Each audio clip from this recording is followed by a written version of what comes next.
Bueno. Hijita, vamos a empezar porque como se va a transmitir no podemos empezar muy tarde.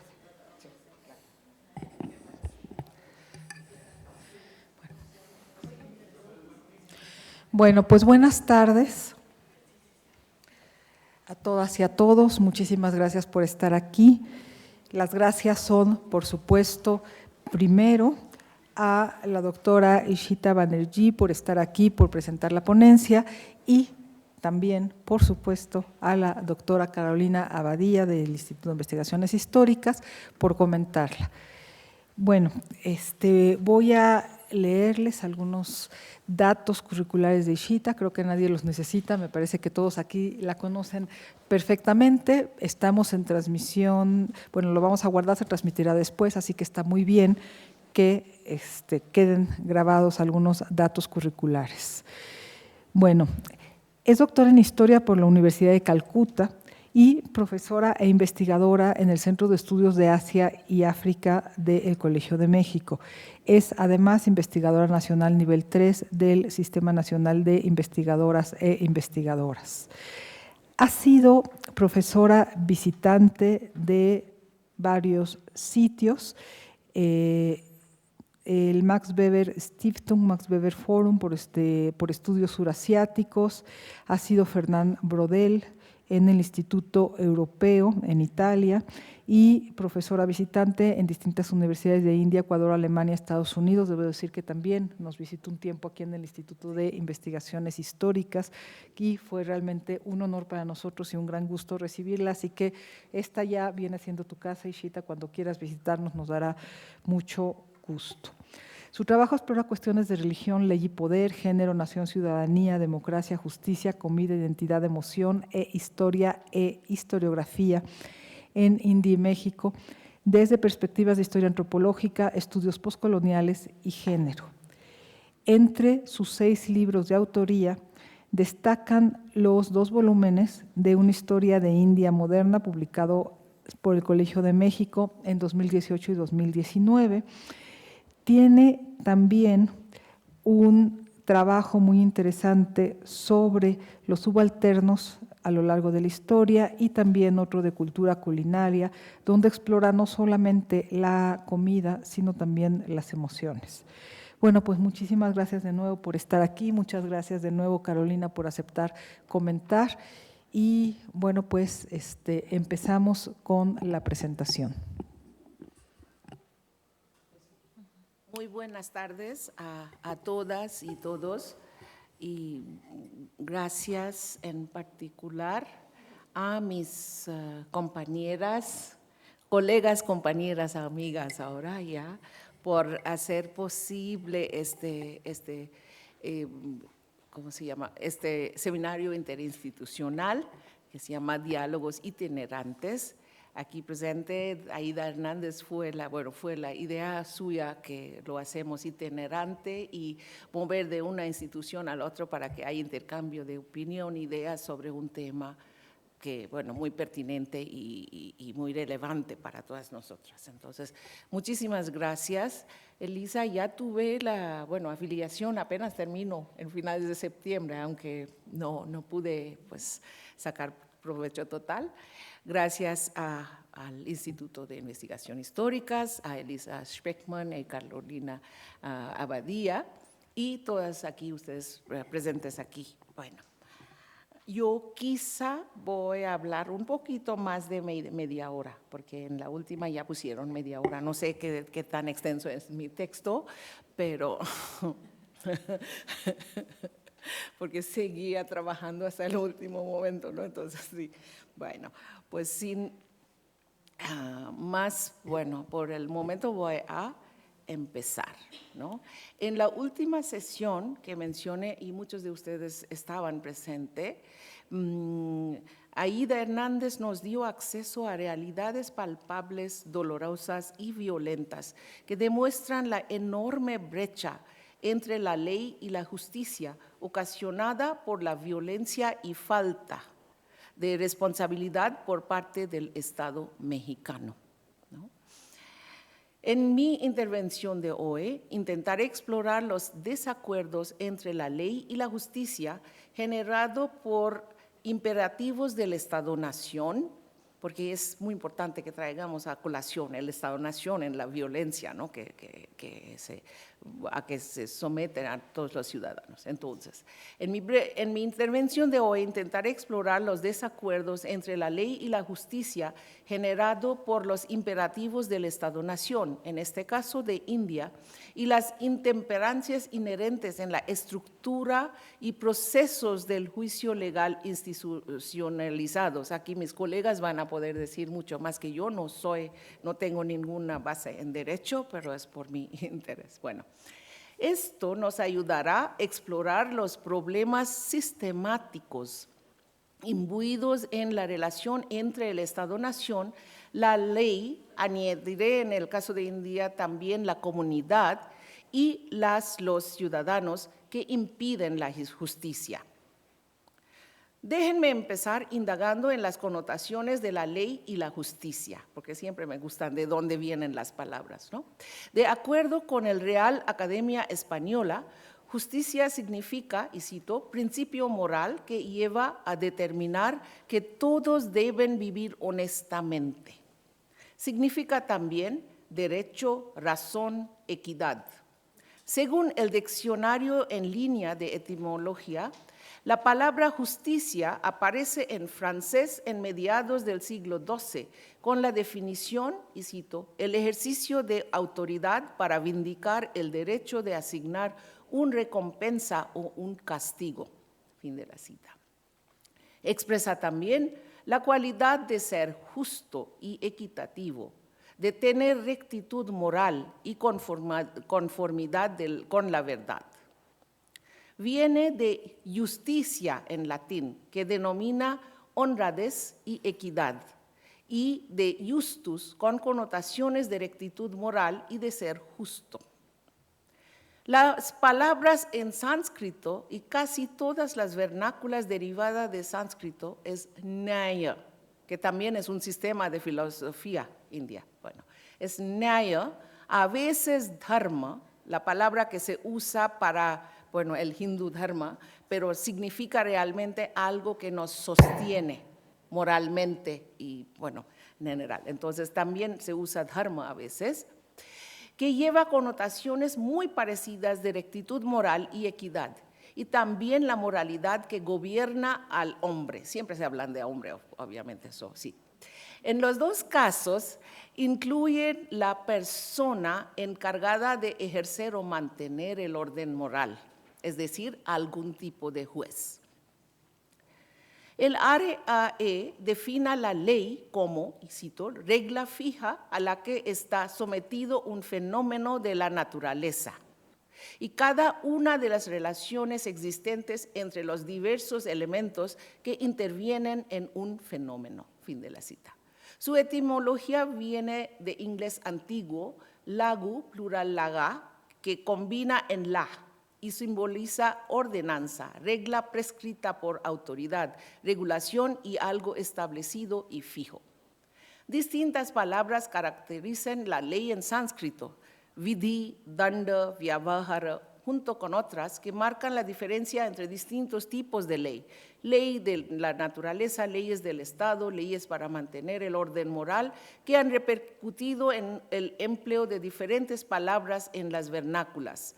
Ain, en bengalí, ain, kanun, que viene de urdu, en hindi, árabe persa, conectado con procesos históricos, políticos y sociales en diferentes partes del subcontinente.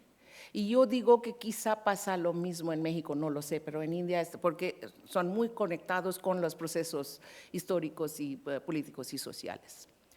He indagado en las etimologías y connotaciones para subrayar la heterogeneidad y la parte moral subjetiva e interpretiva que subyacen nociones y percepciones de la ley y la justicia, reverberando en expectativas y experiencias muy diferentes. La ley, según un teorista legal soviético, pertenece al terreno de la formación social y no puede ejercer su autoridad sin referencia a normas preexistentes, documentado o no documentado. El pensamiento de Jacques Derrida, quizá muchos de ustedes han leído, sobre la relación entre la ley, la justicia y la violencia, había indicado que la ley solo podía hacer una diferencia por medio de su aplicación. Y tal aplicación se prestaba al servicio de fuerza socioeconómica y política, generando un gran hueco entre la ley y la justicia, ¿no? Su trabajo, yo no sé español, francés, en inglés es Force of Law, The Mystical Foundation of Authority. Sí. La interrelación entre la ley y la violencia era intrínseca, según Derrida, porque la ley se basa en una autoridad metafísica. Entonces, para Nancy Fraser, ella está en desacuerdo con esa idea de metafísica, ¿no? Que no se puede hacer nada. Para Nancy Fraser, entonces, ha retomado el planteamiento de Derrida para darle un giro distinto, afirmando que la fuerza de la ley cuando, bueno, cuando se implementa, ¿no? Es la fuerza de la ley, es cuando se practica. La fuerza de la ley afirmando que la fuerza de la ley es política y no metafísica, ella ha ubicado la fuerza en procesos contingentes de relaciones sociales y la institucionalización del poder para excavar la violencia enmascarada y estructural que inhiere en las prácticas establecidas del juicio legal. La naturaleza política de la fuerza de la ley hace su relación contingente en lugar de ser trascendental, habilitando, según Fraser, habilitando en lugar de inhibiendo acciones por la justicia. Porque según ella, si pensamos que se requiere una crítica trascendental de cómo la violencia es inherente en la justicia, no se puede hacer casi nada. No, quedamos paralizados. Para ella, ¿no? Es la naturaleza política de la fuerza de la ley hace su relación contingente en lugar de ser trascendental, habilitando en lugar de inhibiendo acciones por la justicia.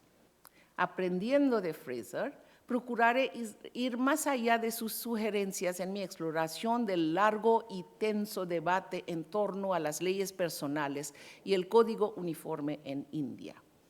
Para pasar, ¿qué debo de teclar? Perdón, Brenda. La flechita. Perdón. ¿Cuál? Perdón. Yo te las paso si quieres. Pásate aquí en medio. Bueno, pues muchas gracias. Sí.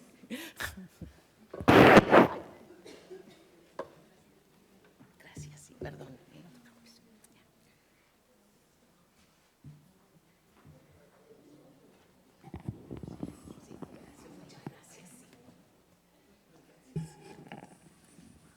Bueno, entonces la siguiente, por favor, ¿podrías? Si me enseñas, yo lo podría hacer, pero bueno, sí. Bueno, muchas gracias, sí. Bueno, ahora, la siguiente sección lo había nombrado un legalismo plural, porque eso es lo que se dice que se practica en la India. ¿Cómo entra en vigor la fuerza de la ley? La aplicación de la ley se hace por medio del Estado. Un sistema legal instaurado y mantenido por el Estado formaliza su relación con la sociedad a cambio de una garantía centralizada y coercitiva sobre un cierto territorio para mantener el orden. Es evidente que el orden no es igualitario ni socialmente imparcial, pero su sentido conlleva que múltiples relaciones sociales sean conducidas dentro de sus normas y que las leyes sean obedecidas por los ciudadanas. Además, el Acuerdo General sobre el Estado-Nación como el organismo más apropiado para la implementación de la ciudadanía universal, aunque sumamente controvertida, confiere un sentido del poder y de tener y gozar derechos a las ciudadanas, los ciudadanos. El caso de India es aclaratorio por la presencia de lo que se han llamado un legalismo plural. Y aquí insisto que no estoy haciendo un caso muy particular de India, no. Estoy usando el ejemplo que conozco bien solo para plantear, ¿no?, todos los problemas que bueno, se rodean, digamos, ¿no?, pelea por ley y justicia. Bueno, entonces, legalismo plural, déjenme explicar. La Constitución de India, que es uno de los documentos más voluminosos en todo el mundo, dice, bueno, y ahora más con las enmiendas, ¿no?, más de cientos de enmiendas, todavía sigue creciendo. La Constitución de India permite un código de procedimiento civil uniforme y un código de procedimiento criminal uniforme que se aplican a todas y todos ciudadanas y ciudadanos independiente de su comunidad o religión. Al mismo tiempo, se aceptan leyes personales, leyes sobre el matrimonio, el divorcio, la manutención, las herencias y la adopción, temas que afectan a las mujeres directamente. Hoy voy a hablar, perdón, porque voy a hablar de la familia legal nuclear heteronormativa, entonces voy a concentrar en las mujeres, en las esposas, sí. Bueno, entonces, temas que afectan a las mujeres directamente. Para comunidades minoritarias y comunidades delimitadas sobre la base de la religión. Y lo pongo entre comillas, como dije, la palabra que se usa es dharma, es algo que nos sostiene, no es religión, no. Bueno, los ciudadanos tienen el derecho de elegir entre los códigos uniformes y las leyes personales en cuanto se trata de estos asuntos, unos cuantos. Por ejemplo, yo me puedo casar bajo el código uniforme, civil uniforme, o acudir a la ley, bueno, hindú. Las leyes personales con base en religión tienen una larga genealogía que remontan a los principios del periodo colonial, cuando Warren Hastings, el primer gobernador general de la Compañía Inglesa de Indias Orientales, se le dio la tarea de buscar y codificar la ley hindú y la ley musulmana. La siguiente, por favor, Elisa, perdón. Bueno, la ley hindú y la ley musulmana. La siguiente, por favor. Sí, muchas gracias, sí. Además de los innumerables problemas y errores asociados con una búsqueda y selección arbitraria de un corpus enorme de textos normativos y preceptivos en sánscrito, que se llaman Dharma Shastra, y lo que se hablaban de, yo lo menciono en las lecturas que han leído, ¿no?, que se hablaban de hacer un puente entre un océano de conflictos. En sánscrito se llama Vivada Arnava Setu. Setu es el puente y Vivada son los conflictos y Arnava es el mar o el océano. Sí. Entonces, ahí había claramente arbitración, ¿no? Otras alternativas, no, sí, no. Pero una selección muy arbitraria de un corpus enorme, ¿no?, en sánscrito, y también lo hicieron con el Corán, aunque ya tenían la Sharia. Para los hindúes decían que no tienen nada, y todavía no están hablando, comentándolos como hindúes, gentus, es una palabra portuguesa. Son cosas muy interesantes que se tiene que fijar, pero bueno. Pero así y a veces están sacando de traducciones del texto, partes del texto en sánscrito a persa, porque los mogoles habían hecho eso. Entonces, es un proceso muy arduoso, muy laborioso y lleno de errores y lleno de traducciones también, erróneas, que obviamente cambiaron la naturaleza de las leyes prevalentes en gran parte de la India en el siglo XVIII. Bueno. Aún más significativo era la división de los pobladores indios que pertenecían a numerosas fes, sectas y denominaciones borrosas entre hindúes y musulmanes. Todavía están hablando, si ven el primero, Code of Gentulos. Eso se publica, anterior, y eso fue patrocinado por el segundo gobernador general, y sale después del tiempo, es el 1801. Pero el primero, como pueden ver, si todavía están diciendo Gentoo. Entonces la idea, pero están empezando con la idea de que India está dividida en comunidades religiosas, ¿no?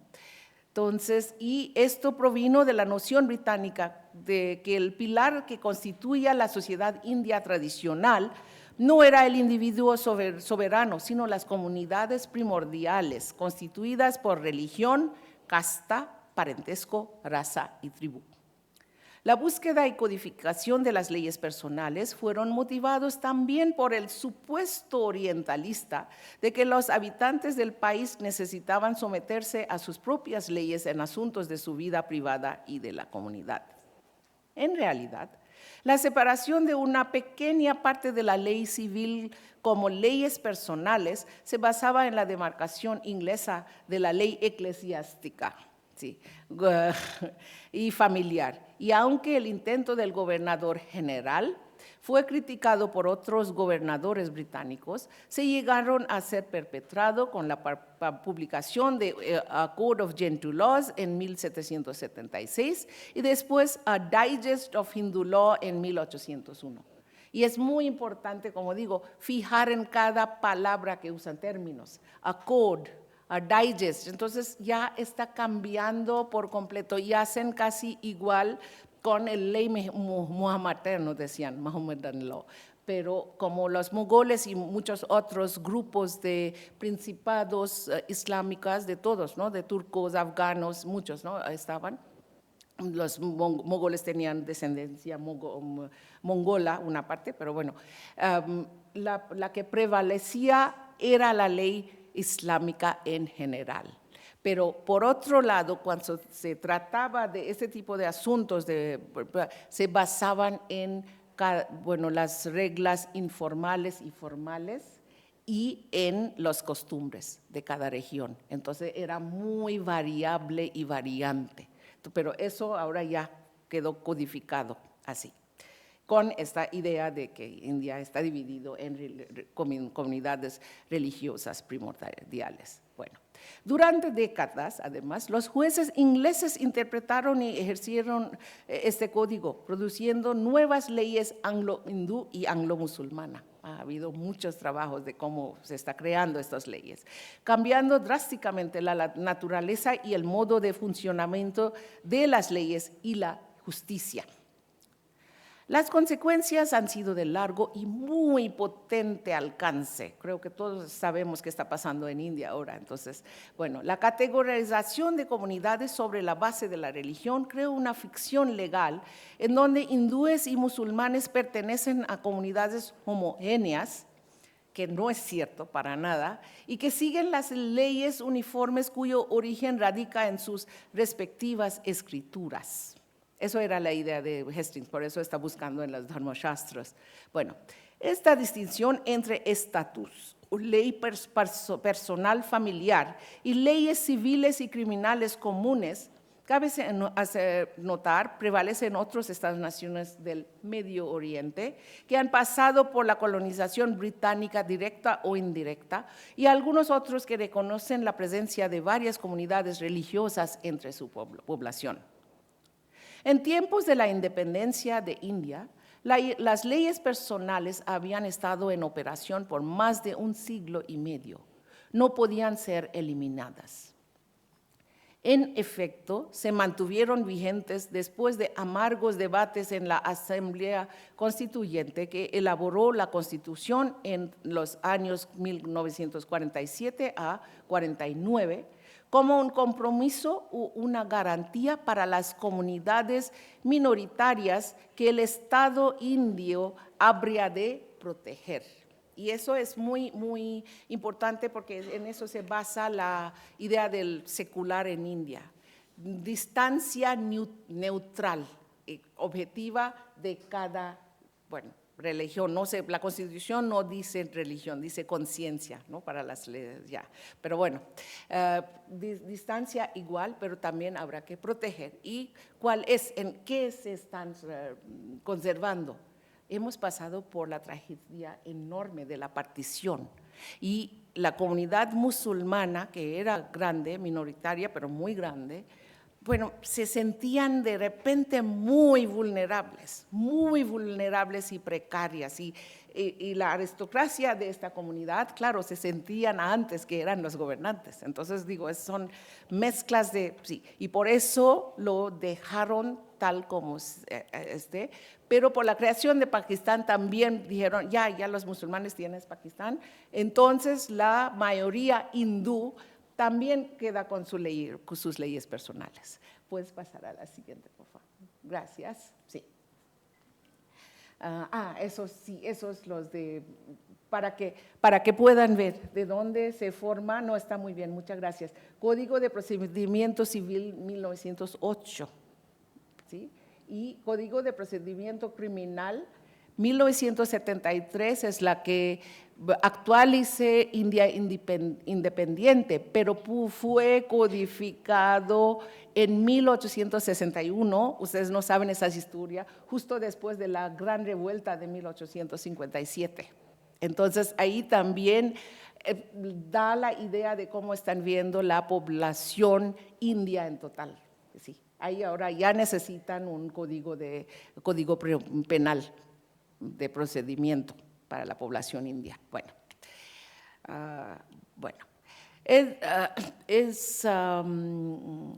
sí, como dije, incluso la mayoría hindú mantuvo sus leyes personales como una comunidad religiosa, perpetrando todavía más una separación colonial muy perniciosa. Ahora, si ven los artículos, las publicaciones se llaman Religious Personal Laws, era nada más personal laws, y por eso digo la Constitución no dice Religious Personal Laws, pero aquí en todas las publicaciones son Religious Personal Laws, RLP, sí, bueno. Por consiguiente, por esa separación colonial perniciosa que se mantiene y perpetra, por consiguiente, las leyes familiares, una pequeña parte de la ley civil continuó estando separada del principal cuerpo de leyes, separando a las 4 comunidades religiosas. Y aquí también hay una arbitrariedad. Hindúes, musulmanes, cristianos, que incluye a los judíos, y parsis, una comunidad pues minúscula, porque va disminuyendo, van muriéndose esa población, bueno, generando innumerables ambigüedades, interpretaciones y conflictos. ¿Voy bien? ¿Están cansados? No, bueno, gracias, sí. Es interesante notar que la Constitución de India no se refiere a las leyes personales como religión, aunque reconoce sus fundamentos religiosos. Para la gran mayoría de los líderes políticos de la primera generación de India independiente, el Estado podría implementar las leyes personales, aunque no eran leyes del Estado, ¿no? Podría implementar, pero no estaban muy claros sobre el derecho del Estado de reformar esas leyes personales. En un momento crítico, cuando el Estado-Nación independiente nace con la tragedia de partición y en que se veía al nuevo Estado-Nación como una herramienta poderosa para la transformación social, debates en la Asamblea Constituyente en la arena pública demostraron severas inquietudes. Estas radicaban alrededor de los imperativos de un Estado centralizador que garantiza la integridad territorial, sociocultural y política y un Estado-nación democrático que quería proteger las leyes personales de las comunidades. La salida fue un compromiso. El artículo 44 de la Constitución ordena al Estado esforzarse por asegurar para todos los ciudadanos, para que todos los ciudadanos tengan un código civil uniforme para todo el territorio de India. Eso dice la Constitución. Y también ordena que el Estado secularice y haga homogéneas las leyes familiares.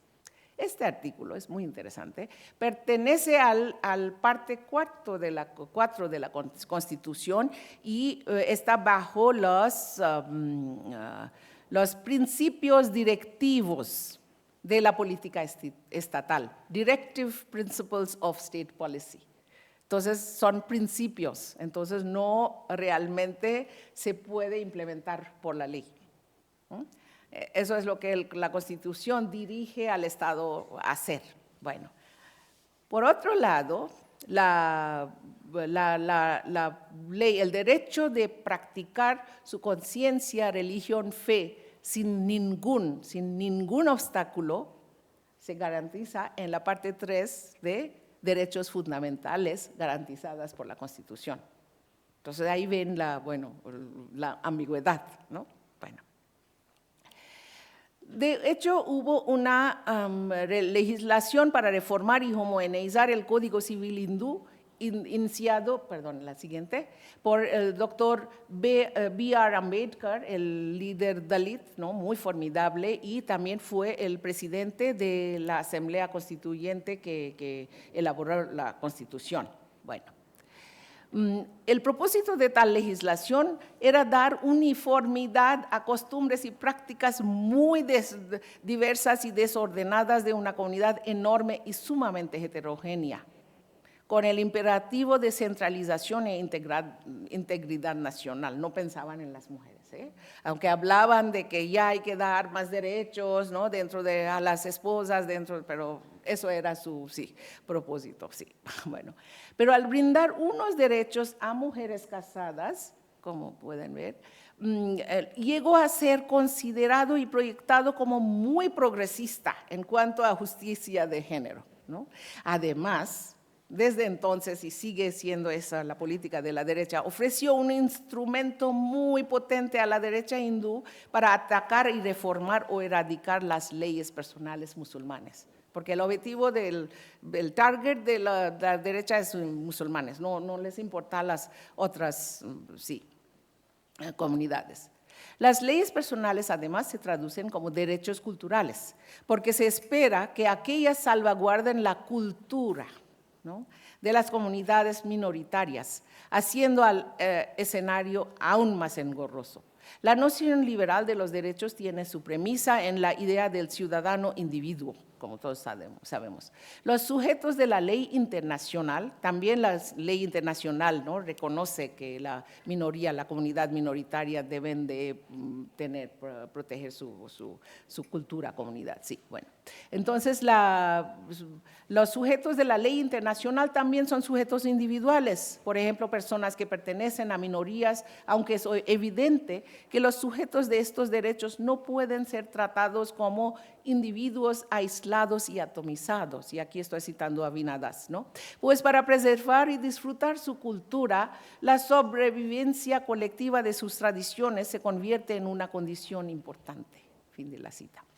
El énfasis en el individuo en la gramática legal, según Fraser, hace muy difícil, casi imposible para ciudadanas reclamar la justicia por el daño sufrido por ser parte de un grupo social. El caso de mujeres en comunidades con leyes personales, la coerción conflictiva ejercida tanto por el Estado como por la comunidad para someterse a ciertas leyes para preservar el bien de la comunidad y la cultura se hacen evidente. Irónicamente, las leyes personales se asocian con la persona, porque ley personal, ¿no? Se asocian con la persona porque trata de asuntos personales, al mismo tiempo que se ve a la persona solo como miembro de un colectivo o una comunidad. Entonces, ¿cómo se puede definir los derechos culturales o colectivos de grupos minoritarios reconocidos también por la ley internacional? Constituyen, y esos son, bueno, estoy de acuerdo y agrego el mío, pero son preguntas que había planteado Vinadas hace mucho, constituyen la suma total de los derechos garantizados a un individuo que pertenece a una comunidad, o lo colectivo se encuentra por encima y diferente del individuo. Según ella, no es solamente los derechos que se garantiza al individuo, porque la idea del colectivo hace mucho más, no es solamente la suma de los derechos garantizados al individuo. Además de la tensión entre, por un lado, el Estado y lo colectivo, y por el otro, lo colectivo y el individuo como sujetos de derechos, la asociación entre los derechos colectivos y la cultura hace su legitimidad y aplicabilidad aún más problemática. Trabajos importantes, no solo de antropólogas feministas, pero también de otros estudiosos. Por ejemplo, Said lo había planteado hace mucho, Talal Asad, pero bueno, y entre las antropólogas feministas, Abul-Ghod y nada otros, ¿no? Han disputado la noción influyente de cultura en la antropología como un sistema común de significados íntegro y autoevidente, a través de los cuales la existencia colectiva se vuelve posible. Y tú lo sabes, estoy haciendo referencia a Clifford Geertz, ¿no? El por qué es porque este sentido de cultura no considera el juicio y el poder asumido por el Estado para conferir valores. Eso es argumento de Vinadas.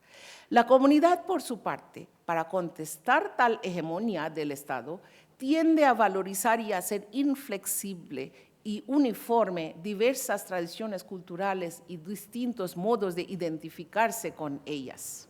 Están poniendo como solamente una normativa de cómo se debe de identificar con esa cultura. De hecho, como señala Vinadas, lo que se vuelve evidente en esta lucha entre Estado, comunidad o colectividades y los individuos es la doble vida de la cultura.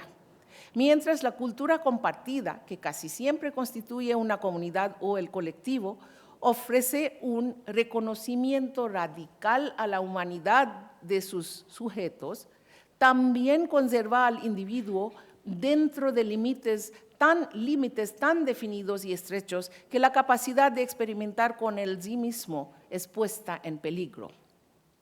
Como consecuencia, la idea asociativa de lo colectivo, que implica la pertenencia del individuo, a menudo queda sobreescrita por la idea de lo colectivo que es dueño del individuo.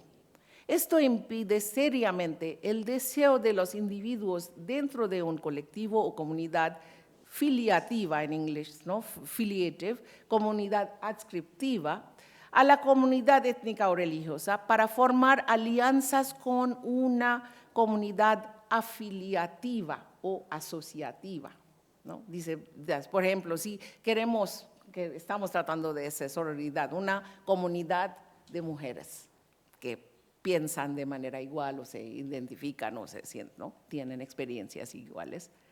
No, la comunidad de mujeres, por ejemplo, para reinterpretar la cultura compartida. ¿No? Ese punto es aquí, ¿qué es lo que compartimos? ¿Qué idea de la cultura? Para reinterpretar la cultura compartida de acuerdo con un conjunto diferente de principios, no hay salida, no hay esa opción. Sí. Y entonces las tensiones generadas por distintos deseos difícilmente encuentran una resolución aceptable. Nancy Fraser dirige nuestra atención a otra contrariedad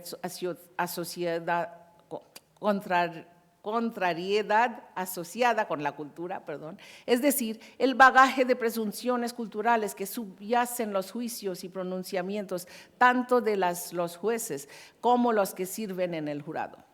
Para ubicar estas advertencias y señalamientos en contexto, echaremos un vistazo rápido al caso emblemático de Shah Bano. Shah Bano era mujer musulmana india de 73 años, quien había recurrido al Código Penal uniforme para exigir manutención de su ex esposo en 1978, siguiendo su divorcio unilateral por parte del esposo después de casi 50 años del matrimonio. Bueno, la siguiente, por favor. El marido, y aquí, bueno, eso después del veredicto que me ayudó Brenda, bueno, agradezco mucho que me apoyó mucho con este PowerPoint. El marido, un abogado exitoso y listo, había acudido a la Suprema Corte. Ella había acudido a un corte, bueno, donde vivía en Maharashtra, Indore, pero el abogado, el marido, lo lleva al Suprema Corte para cuestionar el derecho del Estado a aplicar el Código Penal uniforme sobrepasando las leyes personales de la comunidad musulmana. Después de una larga, vitriólica y muy publicitada guerra legal, la Suprema Corte de India en 1985 ratificó el derecho de Shah Bano a la manutención bajo la sección 125 del Código de Procedimiento Criminal, no civil. Entonces, por eso también fue tan peleada. El caso adquirió un significado central en la vida política del país por dos razones. Primero, los pronunciamientos peyorativos de los jueces hindúes acerca de la ley personal musulmana islámica por primera vez en India independiente y su énfasis en la necesidad de código uniforme. Y segundo, el contexto político incierto marcado por la inmadurez del primer ministro Rajiv Gandhi y el surgimiento de la derecha hindú en la política mainstream. Es importante mencionar que antes de Shah Bano, muchas musulmanas divorciadas habían apelado al Código Civil Uniforme y habían recibido manutención sin ocasionar ninguna polémica.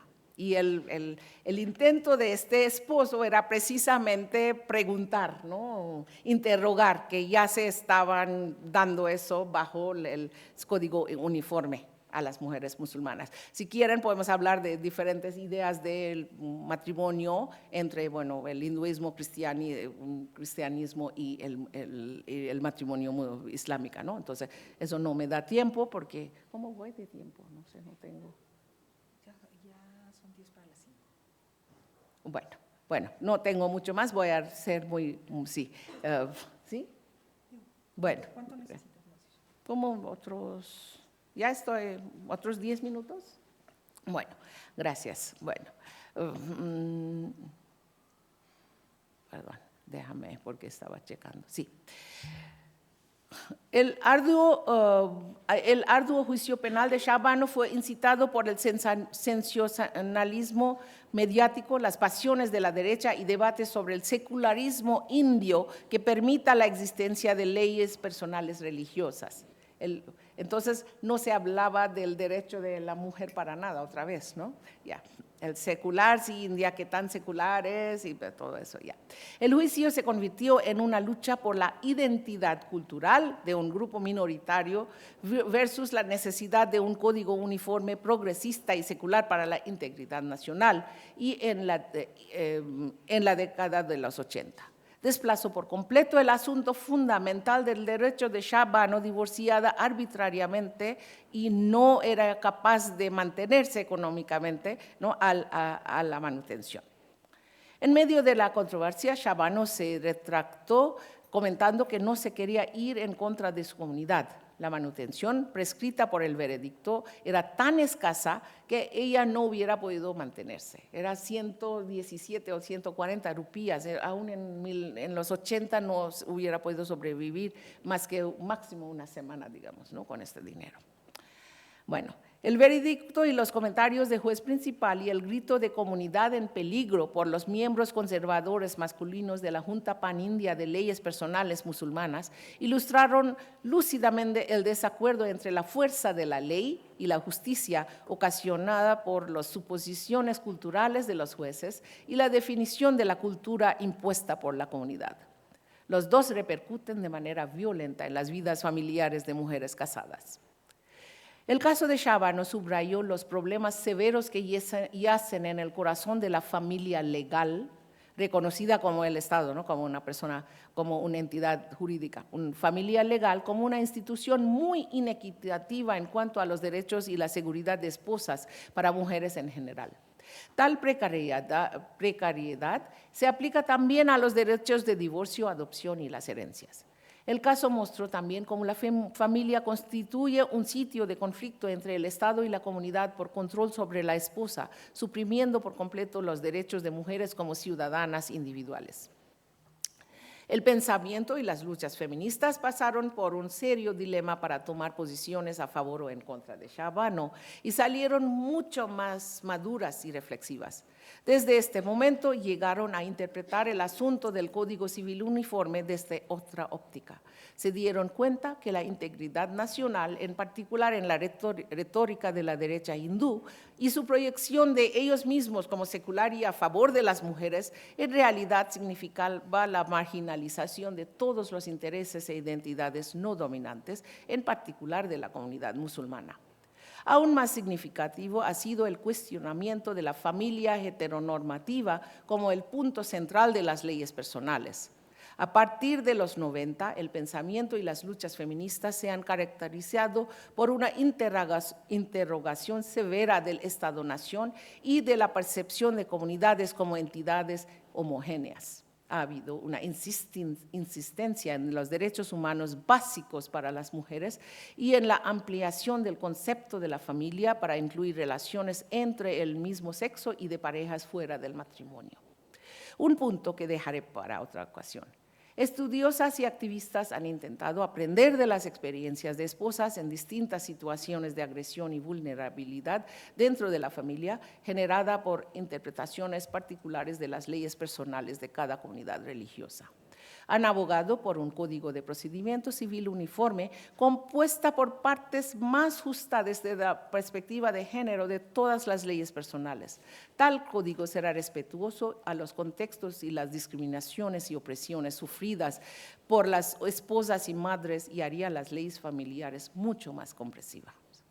Ofreceré sé que ya estoy llegando al límite de tiempo, pero dos ejemplos muy importantes. Ofreceré dos ejemplos, pero falta muy poco ahora, para explicar la necesidad de ir en contra de supuestos generales. Después del veredicto sobre el caso Shabano, la Junta Pan-India de Leyes Personales Musulmanas presionaron al gobierno central de Rajiv Gandhi para aprobar una ley que protegía a las mujeres musulmanas divorciadas de la aplicación del Código Penal uniforme.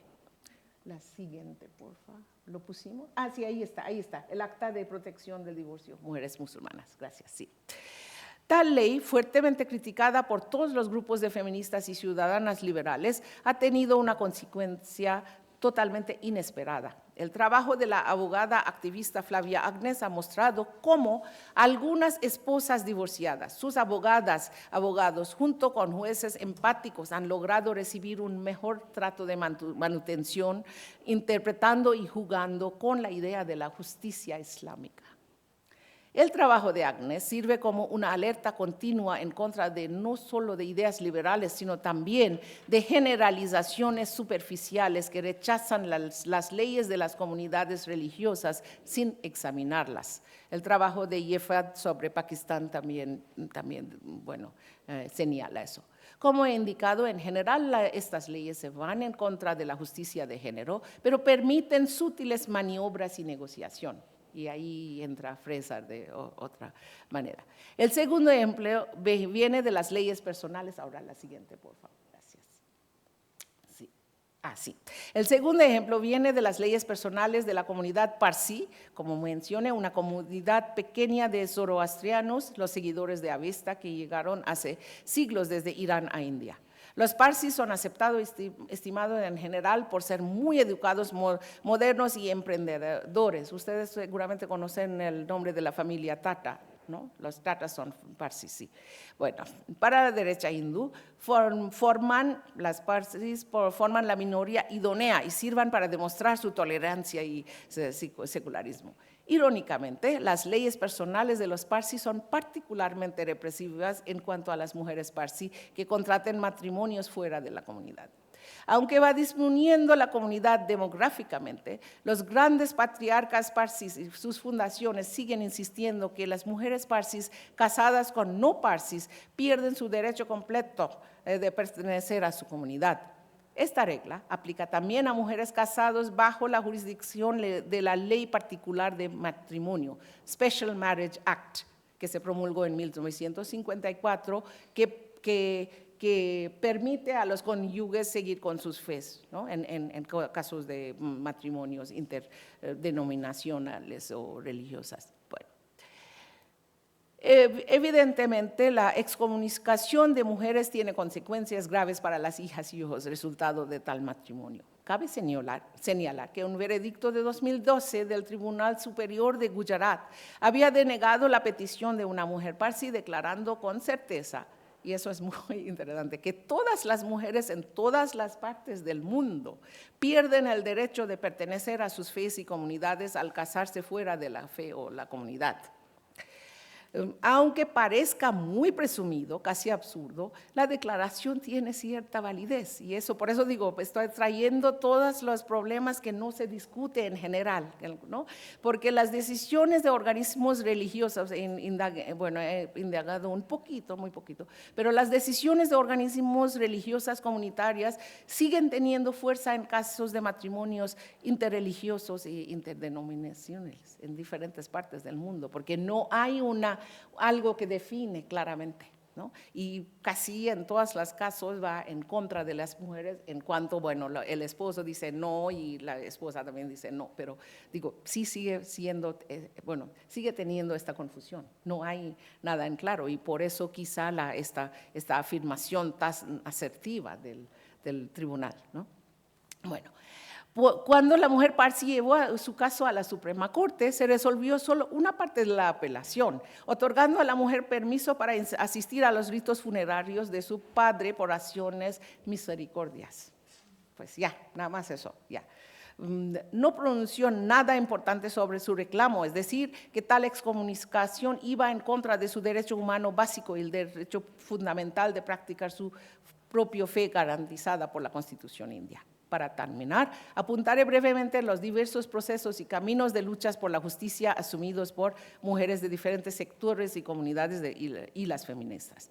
Las movilizaciones de mujeres de la heterogénea comunidad musulmana se han expresado en maneras muy diferentes. Por un lado, han procurado crear un espacio para mujeres dentro del ámbito masculino, moral, legal y jurídico, al formarse como qazis, juez, magistradas, y asumir el poder de dirigir mezquitas y oraciones congregacionales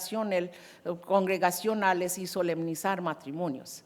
Cabe señalar que tal esfuerzo va de mano con la reinterpretación del Corán por estudiosas y activistas feministas en diferentes estados-naciones, mayoritariamente musulmanas, planteando para nosotras el reto de tomar en serio las sujetas no liberales. Es algo que yo estoy batallando hace mucho, ¿no? Pero bueno. Por otro lado, mujeres musulmanas han procurado modificar o nulificar las prácticas más abusivas y discriminatorias como la de triple talak instantánea.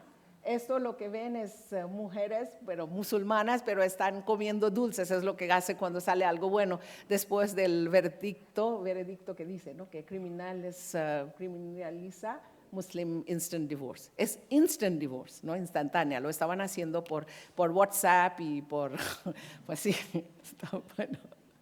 Bueno, entonces, el veredicto sobre el caso de Shahera Bano, del 2007, ella había apelado en 2016 a la Suprema Corte en contra de la práctica, demuestra una mayor sensibilidad por parte de los jueces. La práctica es sancionada por el Corán y prohibida en todos los estados-naciones mundialmente. Sin entrar en análisis e interpretaciones sobre las leyes personales musulmanas, como el primer veredicto había hecho, y por eso dice, ¿no? del Ghost of Shabano, porque la derecha siempre lo está retomando para mostrarse a favor de mujeres y mujeres musulmanas y a favor del ser secular. Pero bueno, pero este veredicto, sin entrar en análisis e interpretaciones sobre las leyes personales y su impacto sobre la justicia de género, solamente declaró a favor de la apelación de condenar la práctica por causa de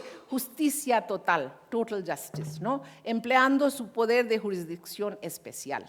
La práctica, según ellos, no solo era arbitraria y no aprobada, era totalmente discriminatoria en cuanto a género. Estos pequeños pero controversiales triunfos por parte de mujeres musulmanas han sido acompañados por la campaña de la derecha hindú, ahora en poder por más de una década, para implementar los códigos de procedimiento civil y criminal uniformes. Además, justo después del veredicto de la Suprema Corte sobre el caso de Shahera Bano, lograron aprobar un acta para criminalizar los esposos musulmanes que practicaban triple talak. No tuvo nada que ver con la justicia de género. De hecho, la gran mayoría de mujeres musulmanas estaban en contra de tal proyecto de ley porque con ex-esposos presos perdían su estabilidad económica por completo y el encarcelamiento perjudicaba a las hijas y hijos en general. La siguiente, por favor. Aquí están todas las en contra de esta ley. Las demostraciones. A partir de principios del febrero de 2025, Uttarakhand, una provincia en el norte de India formado en 2000 y gobernado por la derecha, ha implementado el Código Civil uniforme, una vez más aludiendo a los valores de la Constitución que garantiza igualdad en los derechos civiles para las ciudadanas e igualdad en general para mujeres de todas comunidades. La implementación del Código Uniforme era la promesa del partido BJP antes de las elecciones.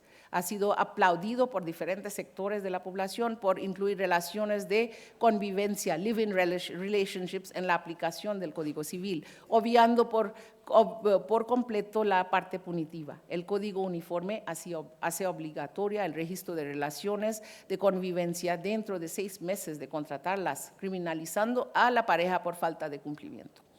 De manera más significativa, las reglas para registrar tales relaciones hacen casi imposibles las relaciones interreligiosas, algo que ha sido el objetivo de la derecha hindú desde hace mucho. En suma, he intentado ofrecer un panorama de las numerosas complicaciones generadas por la brecha entre la ideal normativa y las suposiciones culturales dominantes sobre la familia legal heteronormativa y la experiencia real de mujeres para escarbar las violencias del Estado-nación inherentes en su otorgamiento de la ciudadanía universal.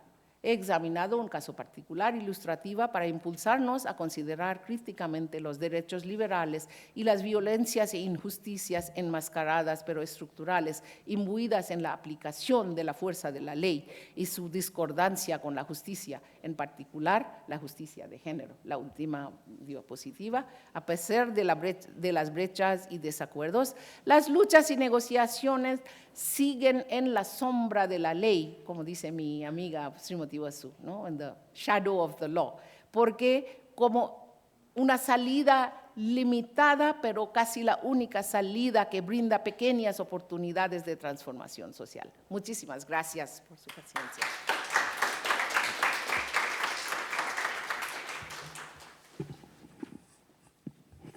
Pues muchas gracias. También ya están aquí las otras ponentes que han formado parte del Seminario Interinstitucional Diálogos Itinerantes, Justicia, Género y Memoria. Aida Hernández, Lucía Núñez, Marta Santillán, pues bienvenidas. Y pues muchas gracias, Ishita, y Carolina, también de nuevo gracias por comentar. Bueno, buenas tardes a todas, a todos, a todas.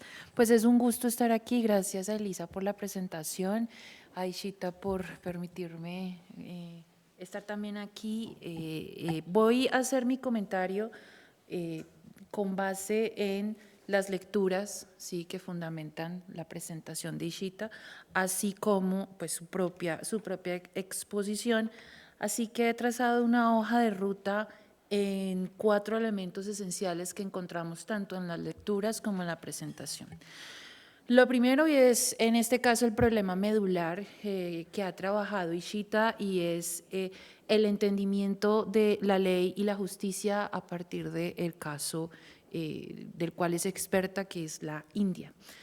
Para esto ha señalado 8 puntos fundamentales en los que destacan primero el rol que cumple el Estado-Nación, ¿sí? Específicamente en la supuesta armonización de la ley y la justicia, que termina siendo una ficción jurídica, una ficción histórica y una ficción contextual.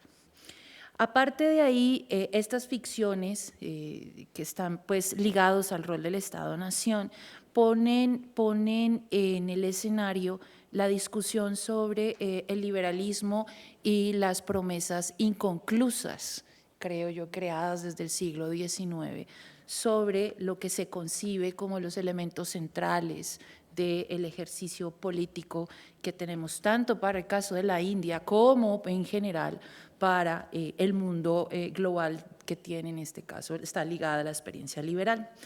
Aparte de eso, entender esa armonización de la ley y la justicia, esta supuesta armonización, implica tener presente las herencias coloniales, las tradiciones religiosas, que me parece que es un referente vital, sobre todo para aquellos territorios precisamente que han vivido en sistemas de dominación colonial.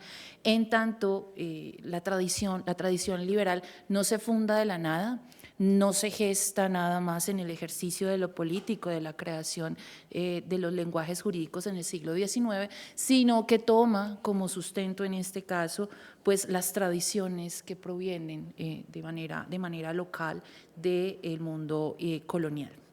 En ese sentido, centra un tercer punto de análisis en las definiciones que se han dado sobre las mujeres, sobre las familias, definiciones que de todas maneras son subordinantes, excluyentes y que parten además de la práctica y el ejercicio propio masculino y de pensar los roles que asumen las mujeres dentro de las parentelas.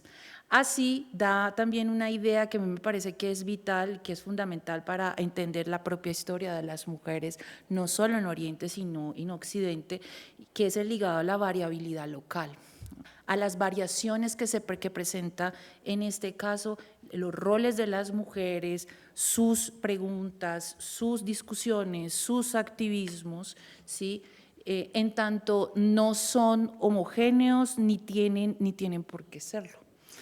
A partir de ahí traza otro quinto punto, ya no sé en qué punto voy, otro quinto punto de análisis que tiene que ver con el ejercicio normativo en el campo de lo práctico. Sí, que creo que es fundamental. Tenemos los códigos, tenemos las constituciones, tenemos las tradiciones religiosas, pero todas ellas en este ejercicio de la variabilidad local toman mayor sentido cuando entendemos el ejercicio de lo político, de la justicia y de la ley en los casos particulares, ¿sí? Y en el campo de lo práctico. Ahí es donde podemos precisamente ver cómo esa supuesta armonización de la ley y la justicia pues está ligado a esto de la ficción propia del Estado, el Estado-nación. ¿Qué hay que combatir entonces interpretativamente, además de los elementos ya resaltados? Esta noción de uniformidad jurídica, esta noción de uniformidad con respecto a los derechos que se supone consagra la ley, y la ley en este caso consagrada desde la tradición liberal. Para lograr esto, y aquí paso al punto número 2, Ishita utiliza en su planteamiento y en su esquema argumentativo una gran riqueza de postulados teóricos, conceptuales, pero además documentales, que son fundamentales para poder entender esto del ejercicio en el campo de lo práctico. Entonces, trae a colación la experiencia histórica colonial portuguesa e inglesa, de todas que tiene, y musulmana, que van de la mano en lo que es en sí la historia de la India, nociones presentes en tanto a las tradiciones religiosas, pero también a las tradiciones locales de justicia, las propuestas propias de la antropología y específicamente de los estudios orientalistas, pues que son un campo de estudio propio, la tradición normativa creada en la propia India, sobre todo desde el siglo XIX, en la que el fin último es la colectivización, la normalización, la uniformidad y la centralización, los códigos y las constituciones que hablan ya de una tradición jurídica precisa. Al inicio de su exposición hizo un largo recorrido por la vida de las palabras y de los conceptos, que eso es fundamental tenerlo presente cuando uno va a entender o trabajar cualquier tipo de noción jurídica, y termina en este caso trayendo a colación propuestas y postulados de la antropología feminista, de los estudios de género y un estudio de caso, demostrando así de lo general a lo particular lo que es su método de estudio. Conceptualmente, y este es el tercer punto, que nos dice de manera directa, provocadora, a mí me gustan las mujeres provocadoras, más en este mundo de derecha en el cual vivimos. Lo primero, que es evidente una tensión entre las tradiciones, la cultura, la ley y la justicia. Ninguna de las cuatro se puede disociar en la experiencia en la India. Lo segundo, que me parece que es una conclusión que es muy evidente, el práctico y evidente fracaso del Estado-Nación y del liberalismo para pensar el lugar de las mujeres en la India y sobre todo para cumplir esta supuesta armonización entre ley y justicia, pues que no se cumple. Lo tercero pone en evidencia lo necesario que es definir el legalismo plural, en tanto demuestra unas tensiones entre tradiciones, discursos, tradiciones coloniales, tradiciones locales, tradiciones europeas y tradiciones propias de la India. Así también conceptualmente nos obliga a pensar la ciudadanía, sus ficciones y limitaciones cuando se habla de mujeres. Y creo que en los dos textos queda muy claro cuando menciona que pensar el paraíso vendido por los liberales de que la ciudadanía es universal, igualitaria y equitativa para las mujeres, pues es un paraíso, una utopía. En tanto, ya en la práctica, las mujeres son marginalizadas y además de eso generalmente chocan en el ejercicio práctico de sus derechos como ciudadanas. Asimismo, pone en evidencia, y aquí con esto quiero terminar, el cuarto punto, lo que tiene que ver con los activismos, las definiciones jurídicas y la movilización de grupos feministas. Y me ha gustado mucho precisamente la frase que ha utilizado, los caminos de lucha, porque esos caminos de lucha de las mujeres en la India son los mismos caminos de lucha de todas las mujeres del mundo, más en este mundo pues plagado de las derechas que tanto quieren controlar lo que pensamos, lo que creemos y lo que decidimos. Estos caminos de lucha en los cuales encontramos las acciones y decisiones de las mujeres en la India tienen unos elementos claros. Primero, pues el activismo, ¿sí? Segundo, las movilizaciones. Tercero, la creación de espacios de sociabilidad, de espacios de encuentro fundamentales. Luego, la formación, y esto nos habla de un tipo de agencia política fuerte, la formación de mujeres como magistradas, precisamente para intervenir, ¿sí?, en estas ficciones jurídicas y legales que se encuentran en la India, pero también el querer, el volverse parte de en este caso, los grupos religiosos, lo cual es también un elemento que es vital e importante, la generación de discursos en torno a la justicia de género y a la perspectiva de género, precisamente para dar una respuesta a esa condición de desigualdad, discriminación y acceso limitado a las promesas ciudadanas.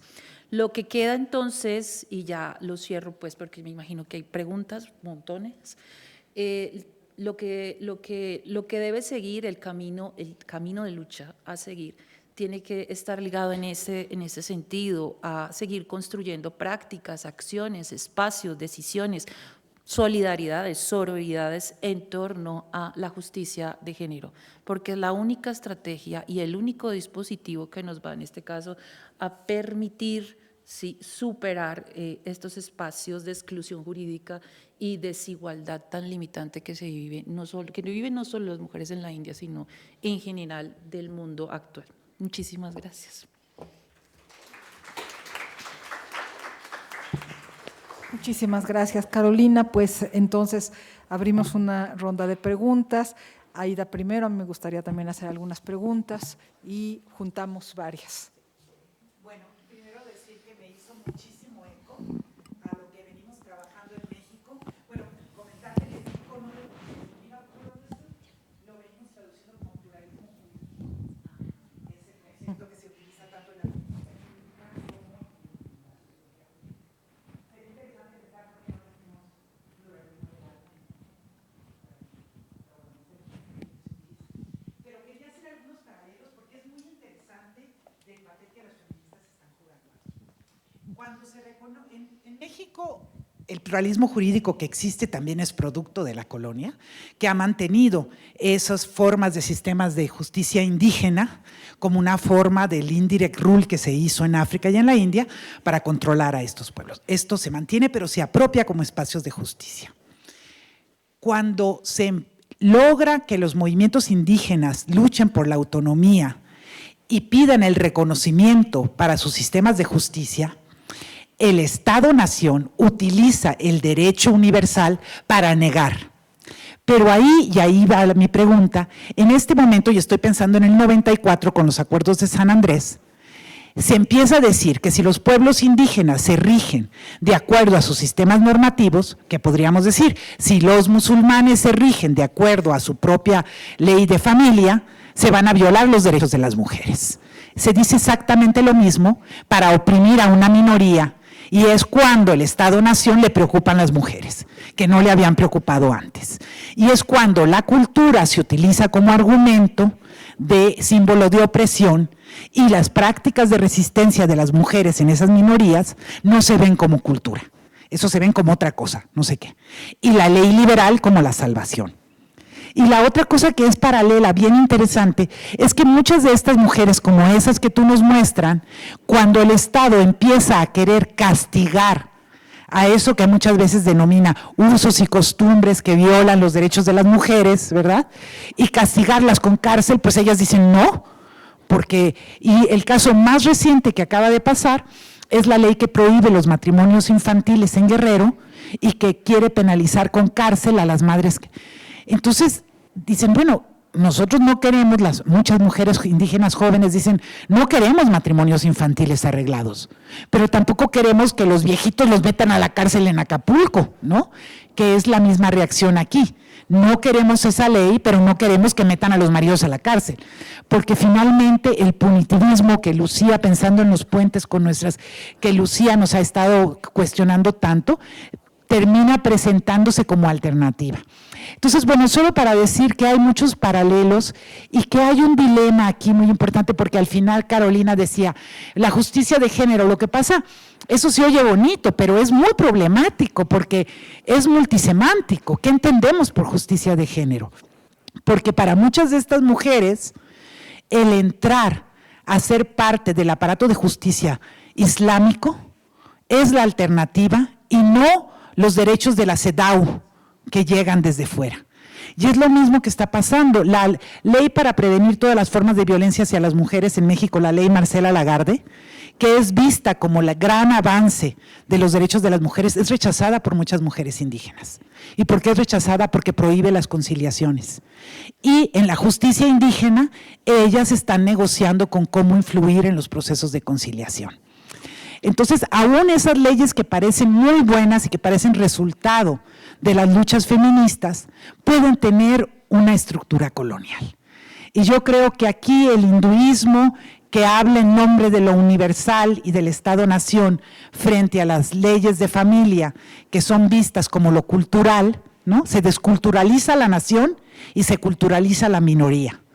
Y yo creo que es lo mismo que pasa aquí, y que las feministas quedamos atrapadas en esta dicotomía porque muchas veces nuestras herramientas son las herramientas que surgen pues del paradigma occidental liberal de los derechos universales que terminamos revictimizando a las mujeres, ¿no?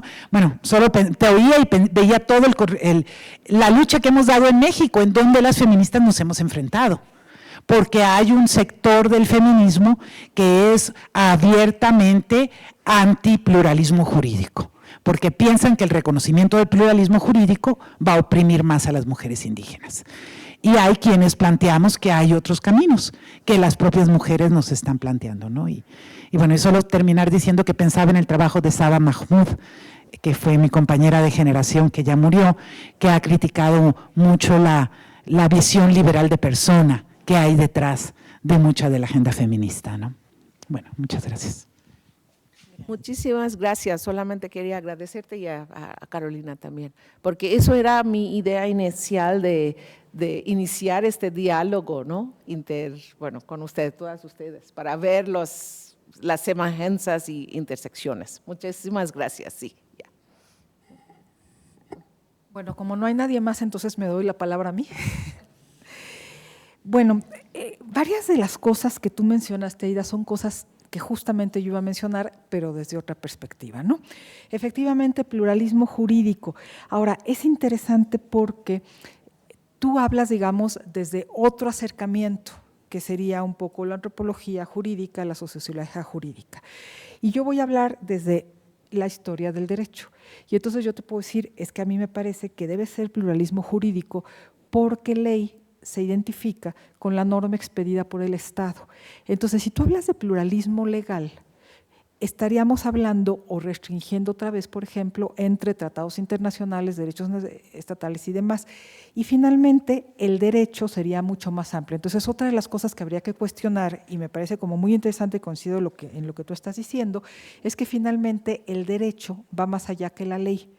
Y hay una serie de códigos normativos que pueden estar y que pueden coexistir. Entonces, digamos, sería en este sentido más amplio. Pero coincido completamente contigo en una cosa.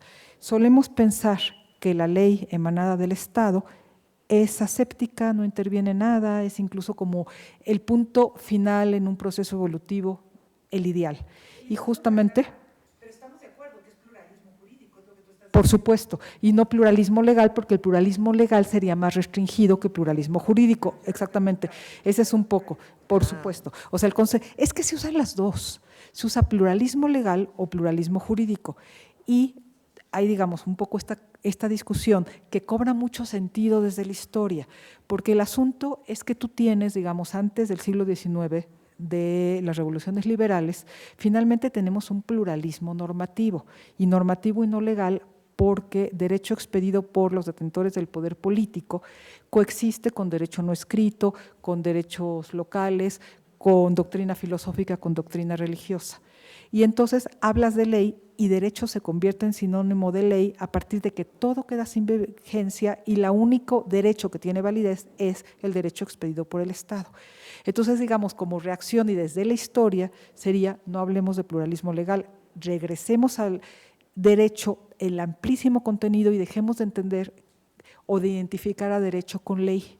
Entonces, bueno, es un poco completando esto, ¿no? Un poco desde las diferentes disciplinas y diálogos, a mí por eso me gusta mucho más pluralismo jurídico y dejar de entender, porque esta es una discusión un poco jurídica, casi desde una concepción muy cerrada de lo que sería la legislación. Finalmente ahí no interviene nada, no intervienen valores, no intervienen ideas y finalmente la legislación representa, o es el ideal decimonónico de principios también del 20, la ley representa a todos, ¿por qué? Porque la expiden los representantes de todos. Pues no, finalmente si tú tienes una solución legislativa única, tienes que necesariamente transformar, sacrificar este pluralismo social y cultural, ¿no? Entonces, como que por ahí es muy interesante también la discusión justamente de la coexistencia.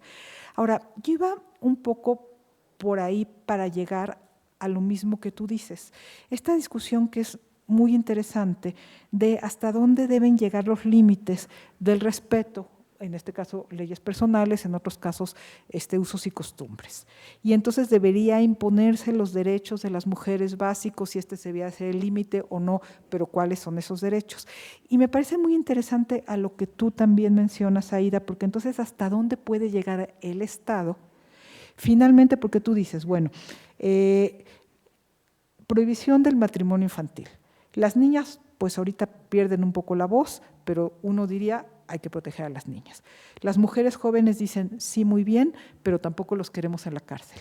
Pero entonces aquí es un poco a qué herramientas y hasta dónde o a qué caminos podría llegar, digamos, este derecho uniforme o la fuerza estatal, porque solo recomendar pues tampoco serviría. Entonces, no metes a la cárcel, no, ¿y qué haces? O sea, esta es otra pregunta que es interesante, ¿hasta dónde se debe llegar y cuáles serían los límites que se podrían o no respetar, ¿no? Porque pienso en otra discusión que pues, tú conoces muy bien, porque es otra discusión un poco desde lo actual, ¿no? Usos y costumbres que parten de que la reparación a una violación es que el violador se case con la mujer violada, ¿no?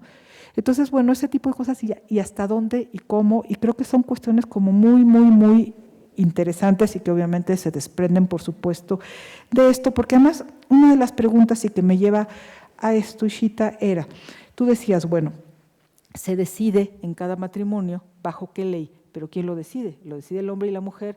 ¿Lo decide solo el hombre? ¿Lo decide la familia? ¿Lo decide la familia paterna?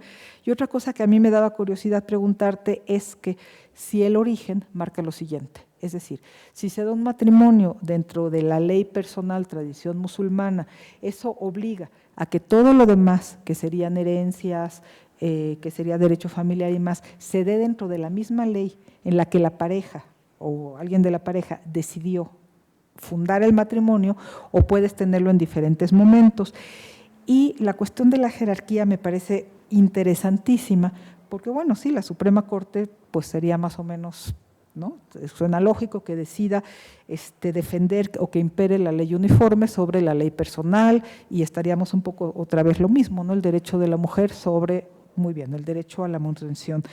Sin embargo, me parece una cuestión muy paradójica que finalmente se decide eso, pero la pensión que se otorga a la mujer es tan baja que no le permite sobrevivir una semana. Entonces, esto quiere decir que la ley uniforme tampoco está contemplando muchos derechos para la mujer. Y entonces, bueno, habría que también ver, y vuelvo a lo mismo, hasta dónde la ley uniforme emana de finalmente todas estas tradiciones y no resulta tampoco mucho más garantía igualitaria, defensa de la no violencia que las leyes personales. Y esto me parece como muy interesante, ¿no? También las comparaciones. Bueno, pues, ¿quién más? Hola, buenas tardes. Un poco reaccionando al intercambio de conversación que han tenido ahorita las colegas del seminario, a mí bueno, hay varias preguntas y claro, hay varias perspectivas aquí de disciplinas, ¿no? Yo voy a hablar también que coincido con la postura de hablar de pluralismo jurídico, porque lo jurídico no se reduce a lo legal y ya lo explicaron muy bien. Lo jurídico tiene que ver con interpretaciones de la ley, con lo que hacen las y los jueces, con lo que hacemos desde la investigación jurídica, las abogadas, los doctrinarios, las doctrinarias, todo lo que está alrededor de lo que llamamos ley, que es una parte, ¿no?, de lo que hablamos, lo que conocemos como derecho. Entonces, yo creo que ahí es una cuestión de traducción, no sé, tal vez por ahí que se usa más pluralismo legal, eso sí no lo sé. Y a mí, digamos, me interesa mucho todos estos dilemas que se dan en el derecho como un producto de la modernidad liberal, ¿no? Y pues surge siempre la pregunta de qué hacemos, ¿no? Me lo decía Aida muy bien, las mujeres acabamos atrapadas en el discurso liberal del derecho, ¿no? Y yo como abogada, ¿no?, como socióloga y feminista, he venido pensando sobre si tirar, ¿no?, el derecho y ya después de ciertos años de reflexión, donde en un inicio empecé muy radical y lo platicábamos en el seminario ahí en el Mora, ¿no? Me he venido, ¿cómo llamarlo? No sé si es la edad o qué es, pero he venido viendo también estos dilemas, estas paradojas, y que no es blanco y negro, ¿no? Justamente creo que el derecho liberal, con todas sus paradojas y sus efectos no deseados, perversos, también ha ayudado, ¿no?, a, digamos, en ciertos casos, a ir rompiendo con sus propias inercias y dinámicas. Y creo que la aproximación que se abre como una alternativa es hacer, algunos le llaman un uso estratégico, ¿no?, un uso cuidadoso sobre estos dilemas y paradojas de lo que nos ofrece el derecho liberal. Y me voy a referir específicamente al derecho liberal penal, que desde mi punto de vista pues es uno de los más peligrosos, no porque los otros no lo sean, pero sí es importante decir que cada discurso jurídico en la rama del derecho pues es diferente. No es lo mismo hablar del derecho civil, que ahora nos plantea Ishita, y que a mí me llamaba la atención en cómo había, digamos, unas cuestiones de, se hablaba de manutención del derecho criminal, decías, ¿no? Y a mí eso un poco pues me llamaba la atención. Aquí hice el apunte sobre cómo lo manejaste, porque pues la cuestión de la manutención en el derecho penal aquí en México o en el derecho romano, que es de donde abrevamos, pues no está separado, no se tocan temas de la guardia y custodia o la pensión alimenticia, sino que eso es totalmente derecho civil, y el derecho civil, si bien tiene elementos coercitivos, no son punitivos, o por lo menos yo no lo veo, no es lo mismo que el derecho penal, ¿no? Que sí es punitivo, y ahí yo he visto que tenemos ahora más contemporáneamente confusiones en saber qué es lo que nombramos como lo punitivo, que se nombra asimilándolo, fíjense, a lo criminal, a lo que castiga, ¿no? A incluso cultura represiva o cultura del castigo, y ninguna de esas es lo mismo. Y también a cuestiones que ahora, frente a la impunidad, las mujeres, ¿no?, que acuden al derecho liberal, que no encuentran respuesta o que encuentran respuestas adversas, que es un poco lo que tú planteabas, estas paradojas. Yo quisiera romper con esa dicotomía de el derecho liberal es malo, que sí lo es, hay que tener esa crítica, pero insisto, mi postura ha venido más en la idea de usarlo de manera muy cuidadosa en casos específicos, a caso concreto, ¿no? Porque sí creo que muchas mujeres indígenas, y coincido con Aida, han criticado la Ley General de Acceso de las Mujeres a una Vida Libre de Violencia porque está hecha desde un punto de vista de un tipo de una mujer, pero también ha ayudado a esas mujeres indígenas, a otras en otros casos, ¿no? Entonces, pues esas son las paradojas a las que nos enfrentamos, y creo que seguimos pensando en la idea de un todo, de un derecho que es complejo, y yo apuesto porque sí se usen, acá luego lo debatiremos, las herramientas del amo para desmantelar la casa del amo de manera estratégica. O sea, hay usos estratégicos del derecho desde el pluralismo jurídico, las abogadas feministas que ahora vienen preparándose muy críticas con el derecho, y digamos ahí me viene una alternativa que podríamos discutir. Gracias. Hay otra pregunta.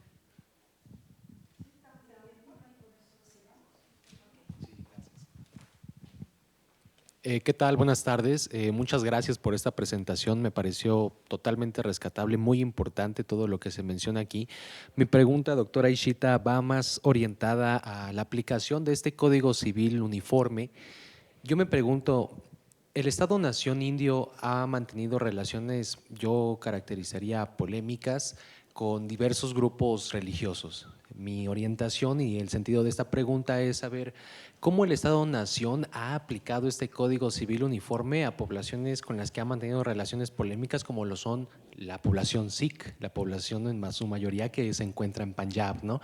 Entonces, yo me pregunto cuál es la relación en este Estado-Nación, porque históricamente la relación entre este grupo religioso y el Estado-Nación ha sido, llamémosla, polémica. Mi pregunta es esa. Muchas gracias. Pues muchas gracias. Sí, muchas gracias por las correcciones. Yo me basé solamente en la traducción en inglés, ¿no? Bueno, me basé en inglés, ¿no? Legal pluralism es lo que se llaman todavía. Entonces, muchísimas gracias por la corrección. Ya comprendo porque pluralismo jurídica tiene mucho más sentido que pluralismo legal, porque estamos hablando de, bueno, de costumbres y leyes que no son pues legal en este sentido, no estrictamente, pero bueno, gracias por tu pregunta sobre el matrimonio y también bueno, el último. Y mira, Lucía, te voy a responder primero. Mira, yo terminé diciendo eso, ¿no? Hay paradojas, hay problemas, pero es casi a veces la única salida que tenemos, ¿no? Por eso digo, como dice mi amiga, ¿no?, Srimati Basu, ¿no?, que seguimos, ¿no?, negociando en la sombra de la ley, aun cuando estamos muy conscientes que pues muchas veces no nos va a dar, bueno, justicia. Pues justicia también es muy interpretable, bueno, de quién, para quién, cómo y todo eso, pero bueno. Y ahora, volviendo a tu pregunta, qué bueno que lo preguntas. Mira, y de penal, eso fue el problema. Mira, ya vinculo las respuestas.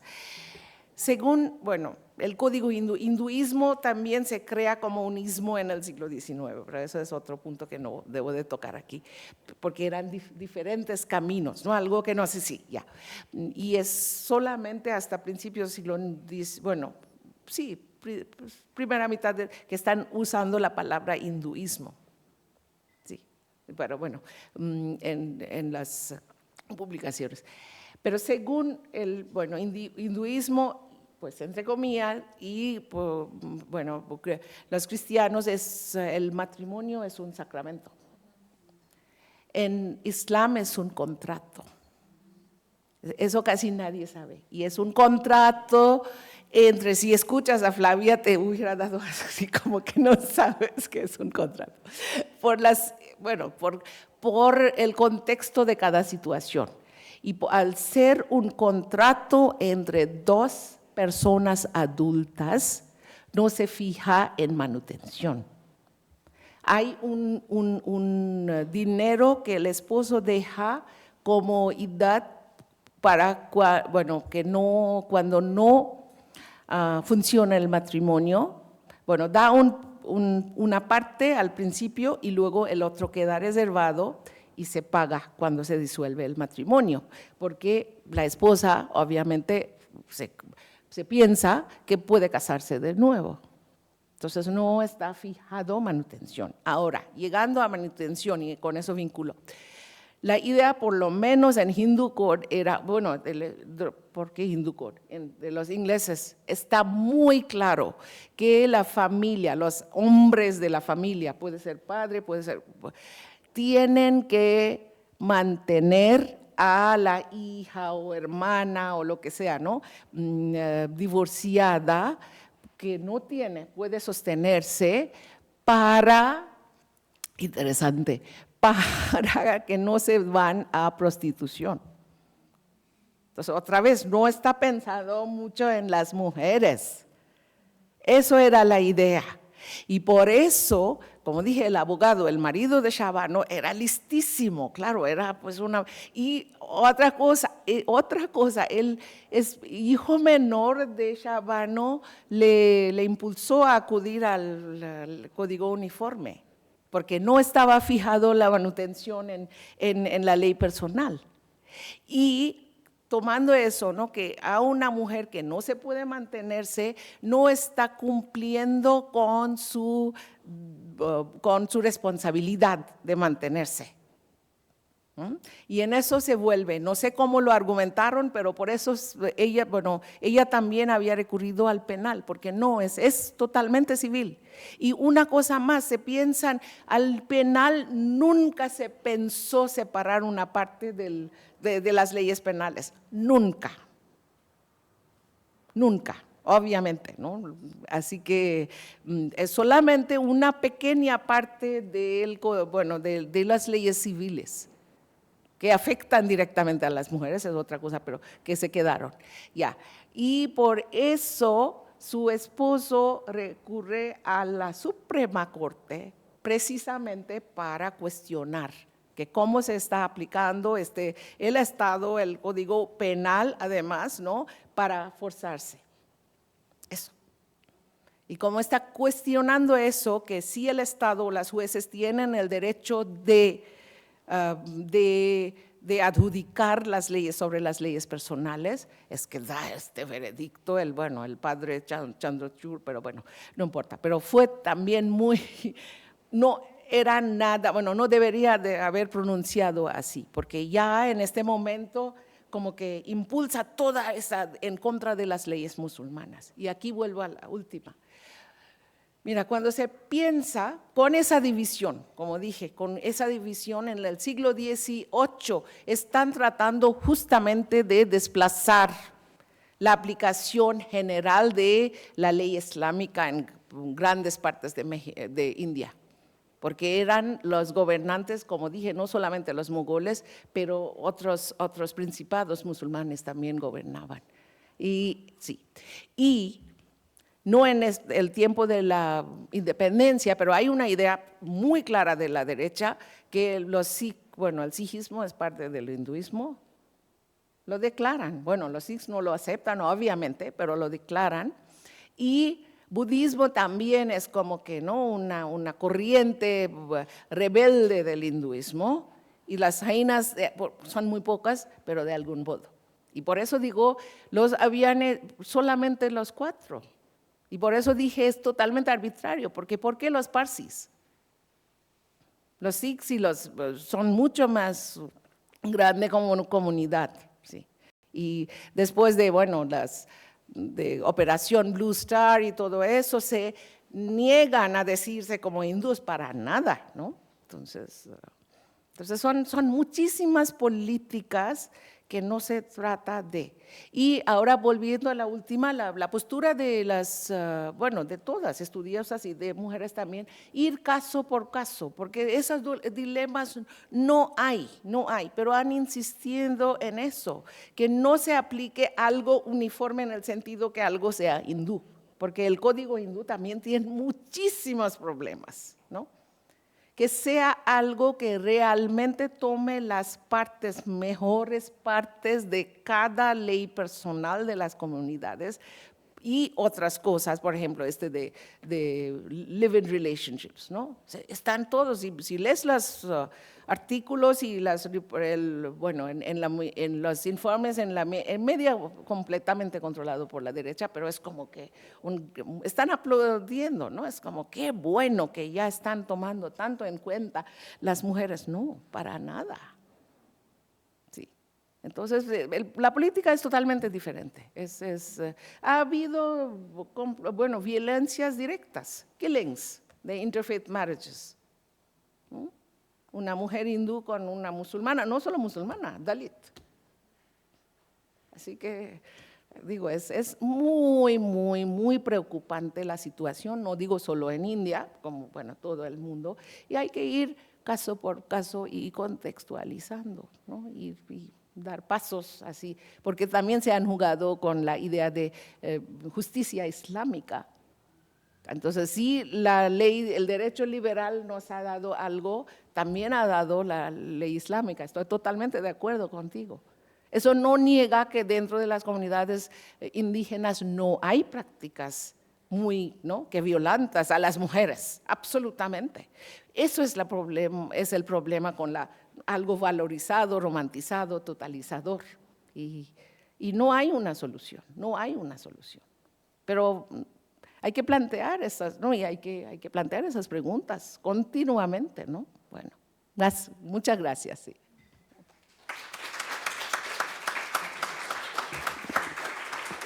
Bueno, pues muchísimas gracias de nuevo, Ishita, por esta magnífica presentación. Carolina, muchas gracias por tus comentarios, todos muy acertados, estos puntos que nos permiten, digamos, organizar ideas. Bueno, pues por supuesto el diálogo posterior. Gracias a todas y todos los que están presentes y bueno, muchas gracias a María Lubiano que nos estuvo ayudando en la organización y al ingeniero Alonso Gonzalo Cano que está grabando la sesión. Pues, por supuesto. La próxima. ¿Sí? Bueno, la última y la próxima conferencia, falta Marta Santillán. Y nada más la fecha, recuérdenmela. 5 de noviembre. Sí, en 3 semanas, un miércoles en 3 semanas, 5 de noviembre. Lo organiza el CIEC, pero va a ser en Torre de Humanidades, ¿sí, Lucía? En el 7º piso, ¿no? ¿Sí? Y bueno, con esto se cierra el ciclo de las conferencias que ha sido realmente muy interesante. Entonces, 5 de noviembre, la conferencia de Marta Santillán en la Torre 2 de Humanidades de la Universidad. Y bueno, pues nos vemos ahí. Muchas gracias. Muchas gracias, sí, por su presencia. Sí, ya. Mil gracias, la verdad.